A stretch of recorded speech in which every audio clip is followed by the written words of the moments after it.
Praise the Lord. नया यरूशलेम के बारे में हम लोग पीछे एपिसोड में मनन करने आ रहा था। उसके अनुसंधान में ही यही एपिसोड में भी बातें करने जा रहा है। नया यरूशलेम का वारिस कौन होगा, इसमें सच्चाई क्या है, गलती क्या है, इसके बारे में अभी इस वीडियो सुने। आइए पास्टर जी से हम सुनिएंगे।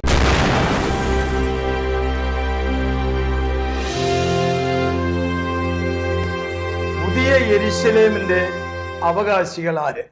नया यरूशलेम का वारिस कौन है? ഇവയെക്കുറിച്ചുള്ള ശരിയും തെറ്റുമാണ് ഈ എപ്പിസോഡിൽ നമ്മൾ പ്രതിപാദിക്കുന്നത്. इसके बारे में सच्चाई क्या है, गलती क्या है, इसके बारे में हम अभी मनन करने जा रहा है। നിത്യതയോടുള്ള ബന്ധത്തിൽ സ്വർഗീയ പൗരത്വം ലഭിച്ച ജനത്തിന് നിത്യാവകാശമായി സമീപ ഭാവിയിൽ ലഭിക്കുന്ന ഒരു അവകാശമാണ് പുതിയ യെരുശലേം. अनंत काल की जीवन पाया हुआ लोगों को जो अनंत काल में मिलने वाला स्वर्गीय नागरिकता के बारे में है, ये नया यरूशलेम के बारे में हम लोग बातें करने जा रहा है। ആദ്യ എപ്പിസോഡുകളിൽ ഇവയെക്കുറിച്ച് വിശദീകരിച്ചിട്ടുണ്ടായിരുന്നു. पहले एपिसोड में इसके बारे में सविस्तार बोला था। എന്നാൽ പ്രേക്ഷകരിൽ നിന്നുള്ള ചോദ്യങ്ങൾക്ക് മറുപടിയാണ് ഈ എപ്പിസോഡിൽ പറയാൻ ഉദ്ദേശിക്കുന്നത്. लेकिन किसी लोगों का संदेह के बारे में जो सवाल उठाया था, उसके लिए और इस बातों को विस्तार में बोलने के लिए चाहता है। ശ്രദ്ധിക്കുക, പുതിയ യെരുശലേമിന്റെ അവകാശികൾ ആരാണ്? ध्यान से सुनिएगा, नया यरूशलेम का जो वारिस कौन होगा। എത്ര കാലമാണ് പുതിയ യെരുശലേമിന്റെ വാഴ്ചകാലം? इस नया यरूशलेम का जो शासन का समय कितना समय होगा? ദൈവിക നിത്യതയിലെ കാര്യനിർണയങ്ങൾക്ക് യുഗപരമായ കാലഘട്ടങ്ങളുണ്ട്. परमेश्वर का जो अनंत काल की युग में उसका काल निर्णय के बारे में कुछ योजनाएं हैं। അപ്പോസ്തല പ്രവൃത്തി 17-ാം അധ്യായം 26-ാം വാക്യത്തിൽ प्रेरितों का कृत्य 17 अध्याय की 26 कलाम में हम ऐसा पढ़ता है, ദൈവം മനുഷ്യനിവാസത്തിന് അതിരുകളും കാലങ്ങളും നിശ്ചയിച്ചിട്ടുണ്ട് എന്ന് രേഖപ്പെടുത്തിയിരിക്കുന്നു. परमेश्वर ने मनुष्य का निवास के लिए काल और समय का परिधि रखा है करके वहां लिखा है। ഡിസ്പെൻസേഷൻ എന്നത് മലയാളത്തിൽ യുഗം എന്ന് പറയുന്നു. युग करके मलयालम में बोलता है। ഒരു യുഗം എന്ന് പറഞ്ഞാൽ എന്താണ് അതിനെ അർത്ഥമാക്കുന്നത്? एक युग बोलेगा तो उसका मतलब क्या होता है? ദൈവത്തിന്റെ കാര്യ പരിപാടികൾക്ക് ദൈവം നിർണയിച്ചിട്ടുള്ള ഒരു ഘട്ടത്തെയാണ് യുഗം എന്നിവിടെ പറയുന്നത്. परमेश्वर का जो योजना है उसके लिए कुछ समय परिधि परमेश्वर ने रखा है, उसके लिए बोला है ये युग। ചില വർഷങ്ങൾക്ക് മുമ്പ് വീരപ്പൻ എന്ന ഒരു മഹാൻ ജീവിച്ചിരുന്നു. कुछ सालों पहले वीरप्पन नाम से एक व्यक्ति जिया था। ഗവൺമെന്റിനെയും നാട്ടുകാരെയും വിറപ്പിച്ച ഒരു ശക്തനായ വ്യക്തിയാണ്. सरकार को और प्रजा को डगमगाते हुए वो अपना जीवन बिता रहा था, एक गुंडा का समान। ഗവൺമെന്റ് വളരെ ത്യാഗപരമായി തന്നെ പിടിക്കുവാനായി ശ്രമിച്ചു. सरकार बहुत परिश्रम किया था उसको पकड़ने के लिए। തന്നെ പിടിക്കപ്പെട്ടതിന് ശേഷം തന്റെ ഫോട്ടോ ഉൾപ്പെടെ ന്യൂസ് പേപ്പറിന്റെ ഫ്രണ്ടിൽ വലിയ പരസ്യം വന്നു. उसको पकड़ने के बाद अखबारों में उसका फोटो समेत बहुत बड़ा न्यूज दिया था। അങ്ങനെ വീരപ്പൻ യുഗം അവസാനിച്ചു എന്നാണ്. वहां पर ऐसा लिखा था, वीरप्पन युग खत्म हो गया। അപ്പോൾ ആ വ്യക്തി പ്രത്യേകമായ ഒരു പദ്ധതിയോടുകൂടി പ്രവർത്തിച്ച ഒരു കാലഘട്ടത്തെയാണ് അവിടെ യുഗം എന്ന് ഉദ്ദേശിക്കുന്നത്. वहां पर उस व्यक्ति कार्य किया था, उसका कुछ योजना के साथ वो समाप्त हो गया तो वो युग खत्म हो गया करके वहां पर न्यूज में आया। കാട്ടുകൊള്ളക്കാരിയായ ഫൂലൻ ദേവിയെ കുറിച്ചും മരണാനന്തരം അങ്ങനെ ഒരു വാർത്ത ഉണ്ടായിരുന്നു. फूलन देवी करके एक डाकू था, उसके बारे में भी ऐसा एक न्यूज आया था। ഫൂലൻ ദേവി യുഗം അവസാനിച്ചു. फूलन देवी युग खत्म होगी। ഇപ്പോൾ ചിലർ പറയാൻ തുടങ്ങി ഇത് മോദി യുഗമാണ്. अभी कुछ लोग कहने लगा है ये मोदी युग है। വേറെ ചിലർ പറയുന്നു ഇത് ട്രംപ് യുഗമാണ്. और कुछ लोग बोलता है ये ट्रम्प युग है। അവരുടെ പ്രവർത്തന കാലഘട്ടത്തെയാണ് ആ ഒരു യുഗം കൊണ്ട് ഉദ്ദേശിക്കുന്നത്. उसका कामकाज की समय के बारे में ये युग करके बोलता है। അങ്ങനെ നൂറ്റാണ്ടുകൾക്ക് മുമ്പ് ഈ ഭൂതലത്തിൽ ഭരിച്ച വലിയ വലിയ നേതാക്കന്മാരുണ്ടായിരുന്നു. सदियों से पहले इस धरती पर शासन किया हुआ कई बहुत बड़े लोग थे। ഹിറ്റ്ലറെ കുറിച്ചും ഒരു ഹിറ്റ്ലർ യുഗം എന്ന് ആളുകൾ പറയുന്നുണ്ടായിരുന്നു. हिटलर के बारे में भी एक हिटलर युग करके लोग बोलते थे। ഓക്കെ, ഇതാണ് അതിന്റെ അർത്ഥം. इसका मतलब यही है। മാറ്റമില്ലാത്ത ദൈവിക കാല നിർണയമാണ് ഡിസ്പെൻസേഷൻ. यहाँ पर जो चेंज नहीं होते हैं, कोई भी बदलाहट भी ना होने वाला परमेश्वर की योजना है ये युग। മനുഷ്യർക്കായി ദൈവം ഒരുക്കിയ സമ്പൂർണ്ണ യുഗമാണ് പുതിയ യെരുശലേം. मनुष्य के लिए परमेश्वर ने जो संपूर्ण युग बनाया है वही है नया यरूशलेम। ദൈവിക പദ്ധതിയോടുള്ള ബന്ധത്തിൽ പല യുഗങ്ങളെ കുറിച്ച് പഠിപ്പിക്കുന്നുണ്ട്. परमेश्वर की योजना के बारे में अगर हम पढ़ेगा तो वहां पर युग के कई युग के बारे में बोला हुआ है। മനുഷ്യ സൃഷ്ടിപ്പിന്റെ ആരംഭം മുതൽ നിഷ്കർമ്മശ യുഗം എന്നൊരു യുഗത്തെ കുറിച്ച് പഠിപ്പിക്കുന്നുണ്ട്. मनुष्य सृष्टि के शुरुआत से लेकर वहां पर एक निष्पाप युग करके बोलता है। അതിനുശേഷം മനസാക്ഷി യുഗം എന്നൊരു യുഗമുണ്ടായി. उसके बाद में अंतःकरण का युग करके बोला जाता है। മാനുഷിക ഭരണയുഗം എന്ന ഒരു യുഗം പിന്നെയുണ്ടായി. उसके बाद में जो प्रजातंत्र के काल में ऐसा युग करके बोलता है। ന്യായപ്രമാണ യുഗം എന്നൊരു യുഗം പിന്നെയുണ്ടായി. व्यवस्था का युग करके एक युग फिर हो गया। അതിനുശേഷം ഇപ്പോൾ കൃപായുഗം എന്നൊരു യുഗം നടന്നുകൊണ്ടിരിക്കുകയാണ്. उसके बाद में अभी कृपा युग चल रहा है। ഈ യുഗം അതിവേഗം അവസാനിക്കും. ये कृपा युग अभी जल्दी से जल्दी खत्म होने वाला है। അത് കഴിയുമ്പോൾ ഇവിടെ മഹാപീഡന കാലഘട്ടം എന്ന 7 വർഷത്തെ കുറിച്ച് ഒരു യുഗമായിട്ട് പറയുന്നുണ്ട്. उसके बाद में 7 साल का एक महा पीड़ा काल करके एक 7 साल का युग आएगा। അത് കഴിയുമ്പോൾ വീണ്ടും സഹസ്രാബ്ദ യുഗം എന്ന ഒരു യുഗം വരുന്നുണ്ട്. उसके बाद में एक सहस्राब्द युग फिर आने वाला है। അത് കഴിയുമ്പോൾ സമ്പൂർണ്ണ യുഗം എന്ന് പറയുന്ന ഒരു യുഗത്തെ കുറിച്ച് ബൈബിൾ പഠിപ്പിക്കുന്നു. उसके बाद में एक संपूर्ण युग के बारे में भी पवित्र शास्त्र में कहा गया है। ഇങ്ങനെ പല യുഗങ്ങൾ കഴിഞ്ഞു വരുമ്പോൾ ऐसा कई युग होने के बाद നിത്യയുഗം എന്ന ഒരു യുഗം, अनंत काल की एक युग फिर आने वाला है। മനുഷ്യരോടുള്ള ബന്ധത്തിൽ ദൈവിക യുഗ പരിപാടികൾ ഇങ്ങനെയാണ്. मनुष्य के संबंध में परमेश्वर का युग की योजना की ऐसी बातें हैं। ദൈവത്തിന്റെ നിത്യതയിലെ കാല നിർണയം ഇങ്ങനെയാണ്. परमेश्वर की जो अनंत काल की बारे में उसका युग का निर्णय ऐसा है। 1000 ആണ്ട് എന്ന് പറയുന്നത് ഒരു യുഗമാണ്. 1000 साल बोलेगा तो एक युग है। കൃപായുഗം എന്ന് പറയുന്നത് 2000 വർഷം പിന്നിട്ട് കഴിഞ്ഞു. कृपायुग बोलेगा तो 2000 साल अभी पूरा हो चुका है। കർത്താവ് താൻ ഗംഭീരനാദം മുഴക്കുന്നതോടുകൂടെ ആ കൃപായുഗത്തിന് അവസാനം ഉണ്ടാകും. परमेश्वर का बड़ा तुरही का आवाज होने के बाद उस युग का अंतिम होगा। അതിനുശേഷം 1000 ആണ്ട് എന്ന ഒരു യുഗം ഈ ഭൂമിയിൽ നടക്കും. फिर 1000 साल का एक युग, एक सहस्राब्द युग यहाँ पर होने वाला है। അത് കർത്താവായ യേശുക്രിസ്തു രാജാവായി വാഴുന്ന ഒരു കാലഘട്ടമാണ്. वो प्रभु यीशु मसीह राजा करके शासन करने का समय है। എന്നാൽ ആ യുഗം അവസാനിക്കാറാകുമ്പോൾ लेकिन उस युग के अंतिम समय में സാത്താന്യ ശക്തിയുമായിട്ടുള്ള ഒരു പോരാട്ടത്തിൽ शैतान की सामर्थ के साथ एक लड़ाई में ഈ ഭൂമി അഗ്നിപ്രളയമായി തീരും. इस धरती एक अग्नि ज्वाला बन जाएगा। അങ്ങനെ ഈ ഭൂമി ശുദ്ധീകരിക്കപ്പെടുന്ന ഒരു കാലഘട്ടം ഉണ്ടാവും. ऐसा एक इस धरती को शुद्धिकरण करने का एक समय आने वाला है। അത് ലോകാവസാനം എന്ന് പറയാം. उसके बारे में दुनिया का अंत भी कहा जाता है। എന്നാൽ യാതൊരുവിധ പ്രശ്നവും പരാജയവും കൂടാത്ത ഒരു കാലഘട്ടം വരുന്നുണ്ട്. लेकिन कोई भी प्रश्न नहीं तो पराजय नहीं होने का ऐसा एक युग भी आने वाला है।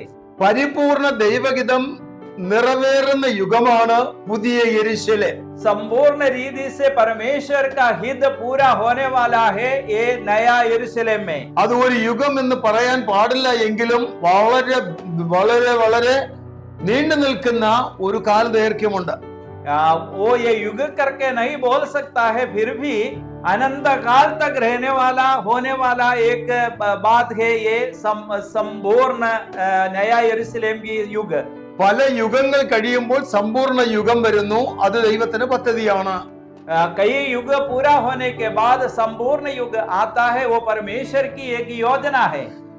പുതിയ യെരൂശലേമിലെ വാഴ്ച എന്ന് പറയുന്നത് സമ്പൂർണ്ണ യുഗം എന്ന് വേദപണ്ഡിതന്മാർ വിശേഷിപ്പിക്കുന്നു. नया यरूशलेम की जो काल है वो ही संपूर्ण युग करके परमेश्वर की वचन की जो आधिकारिकता बताते हैं. എന്നാൽ ഇവിടുത്തെ കാലനിർണയം ദൈവം മനുഷ്യന് കൊടുത്തിട്ടില്ല. लेकिन इसका समय के परिधि कुछ भी परमेश्वर मनुष्य को नहीं बताया है. ദൈവം മനുഷ്യരോട് കൂടെ വസിക്കുന്ന ഒരു കൂടാരവാസമായിട്ടാണ് ബൈബിളിൽ രേഖപ്പെടുത്തിയിരിക്കുന്നത്.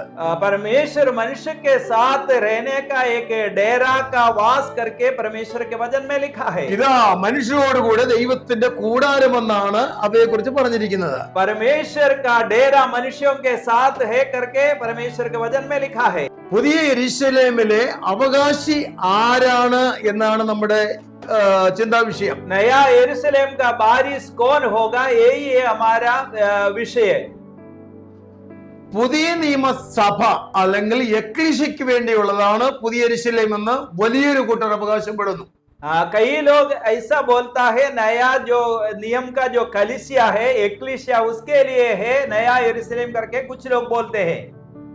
പഴയ നിയമ ഭക്തന്മാരിൽ ഏറ്റവും ശ്രേഷ്ഠരായി ദൈവം തന്നെ ആവർത്തിച്ച് പറഞ്ഞ വ്യക്തികളാണ് അബ്രഹാം, ഇസാക്ക്, യാക്കോബ്. पुराना नियम का जो पिता लोग है अब्राहम, इसहाक, याकूब, उसके बारे में परमेश्वर स्वयं इसके बारे में कहा गया है. എന്നാൽ അവരുടെ ആ കാലഘട്ടത്തിൽ ഈ പുതിയ യെരൂശലേമിനെ കുറിച്ചുള്ള വെളിപ്പാട് അവർ അവിടെ രേഖപ്പെടുത്തിയിട്ടില്ല. उसके उस जमाने में नया यरूशलेम का प्रकटीकरण नहीं हुआ था, उनका कुछ भी उसी समय मालूम भी नहीं था. എന്നാൽ അവർക്ക് കൊടുത്ത ദൈവികമായ വാഗ്ദത്ത പദ്ധതികൾ എന്താണെന്നുള്ളത് പൗലോസിന് പിൽക്കാലത്ത് ദൈവം വെളിപ്പെടുത്തി. उनको दिया हुआ परमेश्वर की वायदा क्या है करके प्रेरित पौलुस अपना पत्रिका में इसके बारे में बयान किया है. ദൈവ വിഷയമായി വെളിപ്പാടുകളുടെ ആധിക്യം ഉണ്ടായിരുന്ന വ്യക്തിയാണ് പൗലോസ്. परमेश्वर का प्रकाशन के बारे में जो बहुत से हालेलुया दर्शन पाया हुआ व्यक्ति था प्रेरित पौलुस. ഈ ലോകപ്രകാരം താൻ വിദ്യാ ബഹുത്വമുള്ളവനായിരുന്നു. इस दुनिया के आधार पर बहुत बड़ा ज्ञानी एक व्यक्ति था. അതിനപ്പുറം ദൈവികമായ മർമ്മങ്ങളുടെ പരിപാലകനായിരുന്നു. उससे भी बढ़कर परमेश्वर का भेद को जानने वाला एक बड़ा व्यक्ति था प्रेरित पौलुस. പൗലോസിന് വെളിപ്പെട്ട രീതി ഇപ്രകാരമാണ്. पौलुस का जो प्रकट हुआ इसी तरह से है. ദൈവ ശില്പിയായി നിർമ്മിച്ചതും അടിസ്ഥാനങ്ങളുമായ ഒരു നഗരമായിട്ടാണ് പുതിയ യെരൂശലേമിനെ വെളിപ്പെടുത്തിയത്. परमेश्वर ने स्वयं कारीगर करके बनाया हुआ एक शहर नया यरूशलेम के बारे में प्रेरित पौलुस को दर्शन दिया है. അവർ ദൂരത്തു നിന്ന് വിശ്വാസത്താൽ അത് കണ്ടു, അഭിവന്ദിച്ചു, അന്യരും പരദേശികളുമായി ഭൂതലത്തിൽ പാർത്തു. वो दूर से उसको देखकर उसका वंदना किया और हम पराये देश में परदेशी होकर रहते करके वे लोग यहाँ पर खत्म हो गया. അവിടെ വെളിപ്പെടുത്തിയ വെളിപ്പാടെന്ന് പറയുന്നത് പഴയ നിയമ ഭക്തന്മാർക്കുള്ള അവകാശമാണ് പുതിയ യെരൂശലേം എന്നാണ്. वहां पर जो प्रकटीकरण यही हुआ है, जो पुराना नियम का जो भक्त लोग है वो भी ये नया यरूशलेम का वारिस है करके वहां पर बता रहा है. ഒന്നുകൂടെ ഓർപ്പിക്കട്ടെ, फिर से आप ध्यान देना चाहते हैं, പഴയ നിയമ ഭക്തന്മാരിൽ നമ്പർ 1 വ്യക്തിയാണ് അബ്രഹാം. नया पुराना नियम का जो सबसे बड़ा व्यक्ति है अब्राहम. അവർ ബഹുസമ്പന്നരായിരുന്നു. वो बहुत बड़ा धनी थे. എങ്കിലും അന്യരും പരദേശികളും വന്ന് ഇവിടെ എണ്ണി എണ്ണി പാർക്കുകയായിരുന്നു. फिर पराये देश में परदेशी होकर रहता करके यहाँ पर जिया था. അതെ, അവർക്ക് വ്യക്തമായി ആ നിത്യതയിലെ മർമ്മങ്ങൾ ഒന്നായ പുതിയ യെരൂശലേം വെളിപ്പെട്ടു. वो लोगों को भी जो नया नियम का अनंत काल के युग में होने वाला नया यरूशलेम की एक प्रकटीकरण उनको भी हुआ था. ഈ പരദേശവാസം കൂടാരവാസം കഴിയുമ്പോൾ ആ നിത്യ കൂടാരത്തിൽ ഞങ്ങൾ എത്തിച്ചേരും. यहाँ की जो डेरा का वास पराये देश में जो होता है वो खत्म होने पर हम हमारा जो अनंत काल की डेरा में नया यरूशलेम में वास करेंगे. ആ വിഷയം വ്യക്തമായ വെളിപ്പാടിൽ രേഖപ്പെടുത്തിയിരിക്കുന്നത് പുതിയ നിയമത്തിലെ അപ്പോസ്തലനായ പൗലോസാണ്. वो उसके बारे में स्पष्ट रीति से प्रेरित पौलुस ने अपने पत्रिका का द्वारा लिखा गया है. ഇതിന്റെ കാലദൈർഘ്യം ഏകദേശം 1500-2000 വർഷങ്ങൾ വരുന്നു. इसका समय काल करीब 15 से 2000 साल का समय है। എന്നാൽ അപ്പോസ്തലന്മാരിൽ ഒരുവനായ യോഹന്നാൻ സ്ലീഹ പത്മോസ് ദ്വീപിൽ ആയിരിക്കുമ്പോൾ प्रेरितों में से एक व्यक्ति था यूहन्ना, पत्मोस टापू में जब था वहां पर, അത് പുതിയ നിയമ സഭയ്ക്കും കൂടെയുള്ള അവകാശമാണെന്ന് വ്യക്തമായി ദൈവം കാണിച്ചു കൊടുത്തു. नया नियम की कलीसिया को भी ये इसका वारिस है करके वहां पर यूहन्ना को स्पष्ट करके बताया। അപ്പോൾ പഴയ നിയമ ഭക്തന്മാർക്കും पुराना नियम की जो भक्त लोगों को, പുതിയ നിയമ ഭക്തന്മാർക്കും नया नियम की जो भक्त लोगों को, പിന്നെ മഹാപീഡന കാലഘട്ടത്തിൽ രക്തസാക്ഷികളായി തീർന്ന ഒരു കൂട്ടം ജാതികളുണ്ട്, അവർക്കുമുള്ള അവകാശമാണ് പുതിയ യെരൂശലേം. जो महापीड़ा काल के समय में जो अपना स्वयं जीवन दान दिया हुआ, बलि दिया हुआ जो भक्त लोग भी आने वाला है, उसको भी इसमें वो भी वारिस है। വെളിപ്പാട് പുസ്തകം 7-ാം അധ്യായത്തിൽ ആർക്കും എണ്ണിക്കൂടാത്ത ഒരു വലിയ പുരുഷാരമെന്നാണ് ആ ജാതിയിൽ നിന്ന് ഭാഷയിൽ നിന്ന് വന്നവരെ കുറിച്ച് പറഞ്ഞിരിക്കുന്നത്. प्रकाशित वाक्य उसका 7वें अध्याय में एक बहुत बड़ा भीड़ के बारे में बोला हुआ है। वो जो कई भाषा जाति देश से आया हुआ लोगों के बारे में लिखा है। മഹോപദ്രവ കാലഘട്ടത്തിൽ രക്തസാക്ഷികളായി തീർന്ന വലിയൊരു പുരുഷാരമുണ്ട്. महापीड़ा काल में जो परमेश्वर के लिए जान दिया हुआ, बलि दिया हुआ कई लोग हैं। മഹാപീഡനത്തിന്റെ ഒടുവിൽ രക്ഷിക്കപ്പെട്ടവരല്ല എങ്കിലും പാപമില്ലാതെ ജീവിച്ച ഒരു കൂട്ടർ 1000 ആണ്ട് വാഴ്ചയിലുണ്ടായിരുന്നു. पीड़ा काल के बाद में जीवन नहीं दिया तो भी इस पवित्र जीवन बिताया हुआ एक बहुत बड़ा झुंड भी वहां पर है। യേശു ക്രിസ്തുവിന്റെ 1000 ആണ്ട് രാജവാഴ്ചയിൽ യേശുവിനെ അഥവാ മസിയെ ദൈവമായി അംഗീകരിച്ച ജാതികൾ ഉണ്ടാകും. परमेश्वर की 1000 साल की जब शासन काल में परमेश्वर को स्वीकार किया हुआ और भी जाति लोग भी रहेंगे। പുതിയ യെരൂശലേമിലെ അവകാശികളെ കുറിച്ച് വെളിപ്പാട് പുസ്തകം 21-ാം അധ്യായത്തിൽ വ്യക്തമായി പറഞ്ഞിരിക്കുന്ന കാര്യം ശ്രദ്ധിക്കുക. नया यरूशलेम का जो वारिस कौन है करके प्रकाशित वाक्य 21 अध्याय में स्पष्ट दीदी से किया हुआ बातों को हम देखें। പര്യായ പദമായി 21-ന്റെ 9-ാം വാക്യത്തിൽ പറയുന്നു, കുഞ്ഞാടിന്റെ കാന്തയായ മണവാട്ടിയെ കാണിച്ചു തരാം എന്ന് അവിടെ പറയുന്നു. उसका 21 की 9वीं कलाम में वहां पर लिखा गया है, फिर जिन 7 स्वर्गदूतों के पास 7 अंतिम विपत्तियों से भरा हुआ 7 कटोरे थे, उसने बोला, मैं तुझे दुल्हन अर्थात मेमने का पत्नी दिखाऊंगा। 10-ാം വാക്യത്തിൽ ഉയർന്നൊരു വൻമലയിൽ കൊണ്ടുപോയി യെരൂശലേം എന്ന വിശുദ്ധ നഗരം സ്വർഗത്തിൽ നിന്ന് ദൈവസന്നിധിയിൽ നിന്ന് തന്നെ ദൈവ തേജസ്സുള്ളതായി ഇറങ്ങുന്നത് കാണിച്ചു കൊടുക്കുകയാണ്. 10वीं कलाम में ऐसा लिखा गया, तब वह मुझे आत्मा में एक बड़े और ऊंचे पहाड़ पर ले गया और पवित्र नगर यरूशलेम को स्वर्ग से परमेश्वर के पास से उतरते मुझे दिखाया। അതിന്റെ ജ്യോതിസ് ഏറ്റവും വലിയതാണ് എന്ന് എഴുതിയിട്ടുണ്ട്. उसका जो ज्योति बहुत चमकदार है करके लिखा गया है। അതിന് പൊക്കമുള്ള വൻമതിലും 12 ഗോപുരവും ഉണ്ടെന്ന് അടുത്ത 12-ാം വാക്യത്തിൽ രേഖപ്പെടുത്തിയിരിക്കുന്നു. उसका 12 पद में उसका शहरपना बड़ी ऊंची थी और उसकी 12 फाटक और फाटकों पर 12 स्वर्गदूत थे। കഴിഞ്ഞ എപ്പിസോഡിൽ ഈ പുതിയ യെരൂശലേമിന്റെ വലിപ്പത്തെ കുറിച്ച് നമ്മൾ കണക്ക് പറയുകയുണ്ടായി. पिछले एपिसोड में ये नया यरूशलेम का माप के बारे में हम लोग बताए थे। 1500 മൈൽ ഉയരവും അത്രയും വീതിയും നീളവുമുള്ളതാണ് ഈ മന്ദിരം.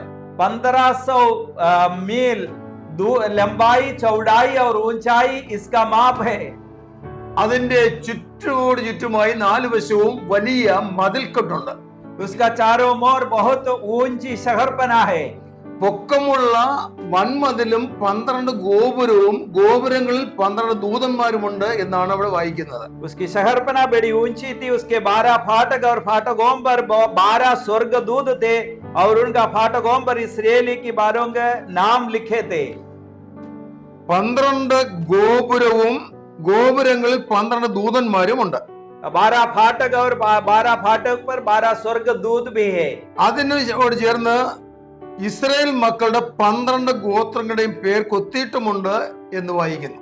उसके साथ में इस्राएली 12 गोत्र का नाम भी वहां पर छापा गया है. അതിബൃഹത്തായ ഒരു ബിൽഡിംഗ്, ഒരു പ്രസ്ഥാനം പണിതു കഴിഞ്ഞാൽ, एक बहुत बड़ा घर नहीं तो मकान बनाएगा तो അതിന്റെ മെയിൻ എൻട്രൻസിൽ വളരെ വലുപ്പമേറിയ ഒരു സൈൻ ബോർഡ് അവിടെ ഫിക്സ് ചെയ്യും. उसका मेन फाटक पर एक बहुत बड़ा रेखा चित्र रखेगा, उसका नाम के क्या है करके. അതിനകത്തോട്ട് കയറും തോറും അനേക അവകാശികളുടെ സൈൻ ബോർഡുകൾ അവിടെ ഇവിടെ രേഖപ്പെടുത്തിയിരിക്കും. उसके अंदर जब चले जाएगा तो उनका वारिस कौन है करके उधर उधर बोर्ड दिखते रहेगा. ആയിരക്കണക്കിന് ആളുകൾ ജോലി ചെയ്യുന്ന വലിയൊരു കമ്പനിയെ നിങ്ങൾ സങ്കല്പിക്കുക. हजारों लोग काम करने वाला एक कंपनी है करके आप लोग सोचो.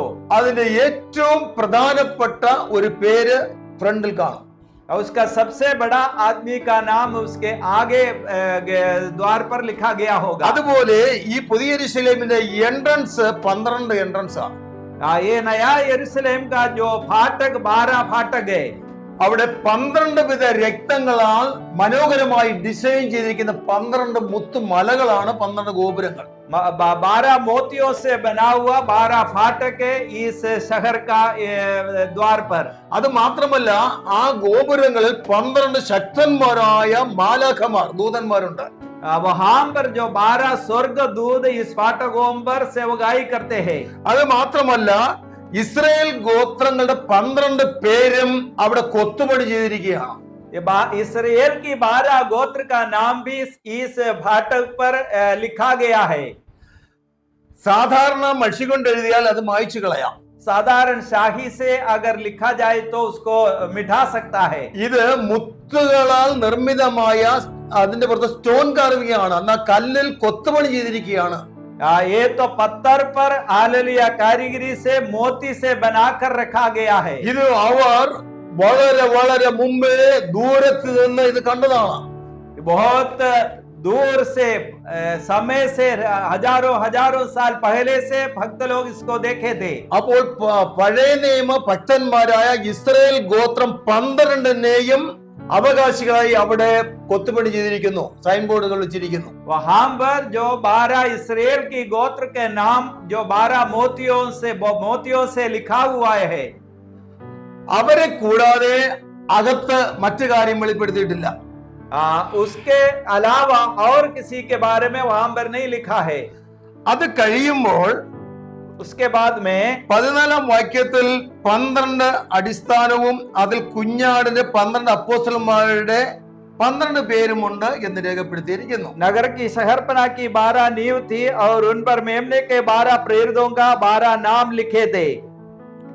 അപ്പോൾ ആദ്യം പറഞ്ഞിരിക്കുന്നത് ഇസ്രായേൽ ഗോത്രം 12 അഥവാ ഇസ്രായേൽ മുഴുവനുമാണ്. पहले जो कहा गया है 12 इस्राएल का गोत्र के बारे में है. അവരെ ഒരിക്കലും കളയുവാൻ ദൈവത്തിന് സാധ്യമല്ല. उनको कभी भी त्यागना परमेश्वर से अनहोना है. മിസ്രൈമിൽ അടിമകളായിരുന്നപ്പോൾ ദൈവത്തിന്റെ ഉന്നതമായ വിളിയാലാണ് അവർ മരുഭൂമിയിൽ കൂടെ 40 വർഷം യാത്ര ചെയ്തത്.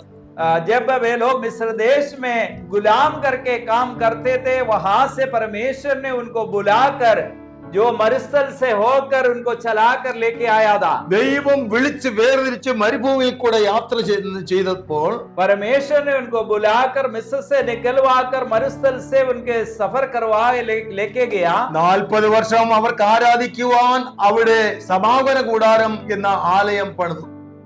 40 साल उनके साथ उनके बीच में रहने के उनको आराधना करने के लिए मिलाप वाला तंबू उनको दिया था. അത് സഞ്ചരിക്കുന്ന ദേവാലയമാണ്. वो एक सफर करने वाला आराधनालय था. അവർ മിസ്രൈമിൽ തുടങ്ങി വാഗ്ദത്ത കനാൽ വരെ 40 വർഷം യാത്ര ചെയ്തപ്പോൾ मिस्र देश से लेकर वायदा का कनान तक 40 लंबे साल वो लोग सफर में 41 പ്രാവശ്യം ആ ടെമ്പററി ദേവാലയത്തെ അഴിച്ചു പണിത് ഫിറ്റ് ചെയ്യുകയാണ്.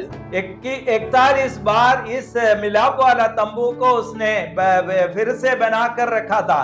അവരോടുള്ള ബന്ധത്തിലാണ് പറഞ്ഞിരിക്കുന്നത്, ഇതാ മനുഷ്യരോടുകൂടെ ദൈവത്തിന് കൂടാരം.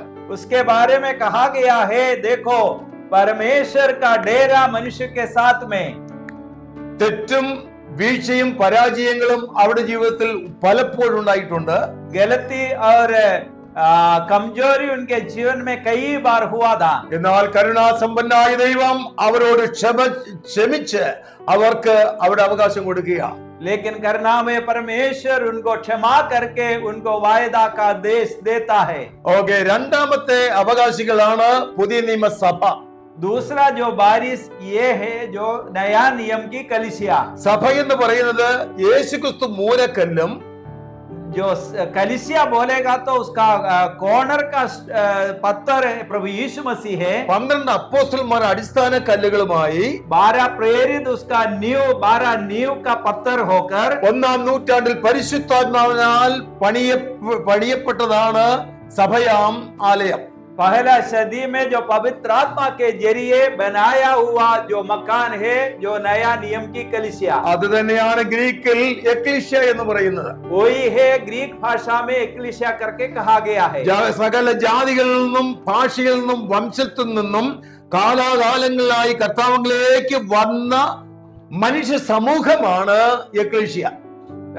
सारे दुनिया से भिन्न भिन्न भाषा बोलने वाला जाति जाति के लोग प्रभु यीशु मसीह के लहू के द्वारा परमेश्वर के पास आया है. वो है ये कलीसिया, ये एक्लीसिया मतलब कलीसिया. അവരെല്ലാം പുതിയ യെരുശലേമിൽ അവകാശികളാണ്. ये सभी लोग नया यरूशलेम के वारिसदार है.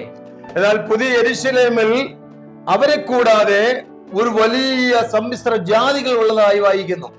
लेकिन इसके अलावा नया यरूशलेम में एक सम्मिश्र जाति का लोग भी होगा करके हम पढ़ता है. അത് ആദ്യം പറഞ്ഞത് ഒന്നുകൂടെ ആവർത്തിക്കുകയാണ്. पहले जो बोला था फिर से दोहराता है. മഹാപീഡന കാലഘട്ടത്തിൽ കടന്നുപോയ വലിയൊരു കൂട്ടം രക്തസാക്ഷികളായി തീർന്നിട്ടുണ്ട്. महापीड़ा काल में जो बहुत सारे लोग अपना जीवन स्वयं परमेश्वर के लिए दिया है, बलि हुआ है. കർത്താവായ യേശുക്രിസ്തുവിനെ രാജാവായി അംഗീകരിച്ച വ്യക്തികളാണ് അവിടെ രക്തസാക്ഷികളായി തീർന്നത്. प्रभु यीशु मसीह को राजाओं का राजा करके अंगीकार किया हुआ लोग है वहां पर अपना जीवन बलि दिया है. എന്നാൽ മഹാപീഡനം കഴിയുമ്പോൾ യേശുവിന്റെ രാജത്വ ഭരണം ആരംഭിക്കും. लेकिन महापीड़ा काल के बाद में प्रभु यीशु मसीह का शासन काल शुरू होगा. യേശുക്രിസ്തുവിന്റെ രാജഭരണം ആരംഭിക്കുന്നതിന് മുമ്പ് ഇപ്രകാരം മരിച്ച വ്യക്തികളെ എല്ലാം ഉയർത്തെഴുന്നേൽപ്പിക്കുക. प्रभु यीशु मसीह का शासन काल से पहले ये ऐसा जो मरा हुआ सारे लोगों को परमेश्वर जिलाएगा. ഒരു വിധത്തിൽ പറഞ്ഞാൽ മരണാനന്തര പുനരുത്ഥാനം അവർക്ക് ക്രിസ്തുവിന്റെ രാജവാഴ്ചയിൽ പങ്കാളിത്തം ലഭിച്ചു. जो मृत्यु से जी उड़ने का जो अधिकार उनको भी परमेश्वर के शासन काल में मिला है. എന്നാൽ യേശുക്രിസ്തു രാജവാഴ്ചയിൽ ഉണ്ടായിരുന്ന പ്രജകൾ അധികം പേരും മാനസാന്തരപ്പെട്ട വ്യക്തികളല്ല. लेकिन परमेश्वर की शासन काल में जो उनके अधिकार परिधि में जो आता है पूरा जो मन फिराया वो लोग नहीं है. മഹാപീഡന കാലഘട്ടത്തിൽ മരണം കാണാതെ ശേഷിച്ച ഒരു കൂട്ടരെ വെച്ചുകൊണ്ടാണ് സഹസ്രാബ്ദവാഴ്ച ആരംഭിക്കുന്നത്. महापीड़ा काल में जो मृत्यु नहीं पाया हुआ लोगों को भी लेकर ये 1000 साल का शासन काल होता है. അവർ എണ്ണത്തിൽ അവരുടെ തലമുറകൾ വളരെ വളരെ വർദ്ധിച്ചു പെരുകി ഭൂമിയിൽ നിറഞ്ഞു. वो गिनती में बहुत बड़ा होकर इस पूरा पृथ्वी पर फर गया. അന്ന് ഭരിച്ചുകൊണ്ടിരിക്കുന്നത് മഹാരാജാവായ യേശുക്രിസ്തുവാണ്. वहां पर ये इस दुनिया को शासन करने वाला राजाओं का राजा प्रभु यीशु मसीह है. രാജാവും കർത്താവുമായിട്ട് യേശു ഭരിക്കുകയാണ്. राजाधि राजा और परमेश्वर का प्रभु होकर प्रभु यीशु मसीह राज कर रहा है. ആ യേശുവിലുള്ള വിശ്വാസം ഹേതുവായി യേശുവിനെ അവർ രാജാവായി അംഗീകരിക്കുകയാണ്. प्रभु यीशु मसीह के ऊपर जो विश्वास के कारण यीशु मसीह को वो लोग अंगीकार करता है. മാത്രമല്ല ഭാവി പ്രത്യാശ എന്ന് പറയുന്ന പുതിയ യെരുശലേം വരെയുള്ള വെളിപ്പാടുകൾ അവർക്ക് ഉണ്ടായിട്ടുണ്ട്. जो ये नया यरूशलेम की जो भविष्य की आशा है, इस नया यरूशलेम की एक प्रकाश उनको मिला है. 1000 വർഷം കഴിയുമ്പോൾ 1000 साल पूरा होने पर ഈ ഭൂമിക്ക് വലിയ ശുദ്ധീകരണം ഉണ്ടാകുന്നു. इस धरती को पूरा शुद्ध करके निकालेगा. പുതിയ ആകാശവും പുതിയ ഭൂമിയും വെളിപ്പെടുന്നു. नया आकाश और नया पृथ्वी प्रकट होगा. അവിടെ പുതിയ യെരുശലേം വെളിപ്പെടുന്നു. वहां पर नया यरूशलेम प्रकट होता है. ആ യെരുശലേമിലേക്ക് പഴയ വ്യക്തന്മാരും പുതിയ പുതിയ നിയമസഭയുമുണ്ട്. उस नया यरूशलेम में नया कलीसिया और पुराना नियम का भक्त लोग भी है. ഘട്ടം ഘട്ടമായി ഇങ്ങനെ വന്ന ജാതികളുടെ വലിയൊരു കൂട്ടം അതിനകത്തുണ്ട്. समय समय से लेकर प्रभु यीशु मसीह के द्वारा विश्वास में आया हुआ एक जाति लोग का झुंड भी है. അവരെ പാപികളും അശുദ്ധരായിട്ട് അവിടെ പറഞ്ഞിട്ടില്ല. उनको पापी और अशुद्ध करके वहां पर नहीं गए लिखा है. മണവാളന്റെ മണവാട്ടിയുടെ സ്ഥാനം അവർക്കില്ല. दुल्हन का जो स्थान उनको तो नहीं दिया है. രാജാവിന്റെ രാജ്യയുടെ സ്ഥാനം മറ്റുള്ളവർക്കില്ല. राजा का रानी का जो स्थान दूसरे लोगों को नहीं दिया है. എന്നാൽ പുതിയ യെരൂശലേമിൽ അവർക്ക് വിവിധങ്ങളായ അവകാശങ്ങളുണ്ട്. लेकिन नया यरूशलेम में उनके कई प्रकार की अधिकार भी है. ഇവരാണ് മൂന്നാമത്തെ കൂട്ടരായ ജാതികൾ എന്ന് പുതിയ യെരൂശലേമിന്റെ പഠനത്തിൽ വെളിപ്പെടുത്തിയിരിക്കുന്നത്. यही है जो नया यरूशलेम के बारे में जो कहेगा तो वहां पर जो जाति के बारे में लिखा गया है. ഒരു നാൾ അവർക്ക് ഈ അവകാശം കിട്ടും. एक समय में इनको इस अवकाश मिले, इनका जो ये भागीदारी मिलेगा. സമ്പൂർണ്ണ യുഗമായ പുതിയ യെരൂശലേമിലെ വാഴ്ചയിൽ ഈ കൂട്ടർക്കെല്ലാം വാഴുവാനുള്ള അവകാശം ലഭിക്കും. संपूर्ण युग में ये सबको शासन करने का अवसर दिया जाएगा. എന്നാൽ എക്ലീസിയ എന്ന പുതിയ നിയമസഭയ്ക്കുള്ള അവകാശം എന്ന് പറയുന്നത്, लेकिन एक्लीसिया जो नया नियम की कलीसिया का जो नया नियम का जो कलीसिया की जो बारिश है, നാം അന്ന് ഭരണാധിപന്മാരായിരിക്കും. हम उस समय शासन करता होगा. രാജാക്കന്മാരും പുരോഹിതന്മാരുമായിരിക്കും. राज पद करने वाला और याजक लोग होगा. ഇത് ദൈവത്തിന്റെ നിത്യതയിലെ നിർണയങ്ങളാണ്. ये परमेश्वर की अनंत काल की निर्णय है. ഒരുപക്ഷെ ഗ്രഹിക്കുവാൻ അല്പ പ്രയാസമായേക്കാം. ये शायद ग्रहण करने के लिए थोड़ा मुश्किल होगा. എന്നാൽ വെളിപ്പാട് പുസ്തകം 21 അധ്യായം വായിക്കുക. लेकिन प्रकाशित वाक्य 21 अध्याय को पढ़े. ഞങ്ങളുടെ പഠിപ്പിക്കൽ രീതി പല പ്രാവശ്യം ആവർത്തിച്ച് നിങ്ങൾ കേൾക്കുക. हमारा जो पढ़ाई के बारे में कई बार आप लोग बार बार सुनिएगा. അങ്ങനെ ഇത് ഗ്രഹിക്കുവാനും നാം ആ നിത്യയിലേക്ക് മറയുവാനിടയായി തീരും. वैसा ही इसको ग्रहण करने लायक बन जाएगा और हम अनंत काल में प्रवेश करने पाएंगे. ദൈവം ഏവരെയും അനുഗ്രഹിക്കുമാറാകട്ടെ. परमेश्वर सबको आशीष करे.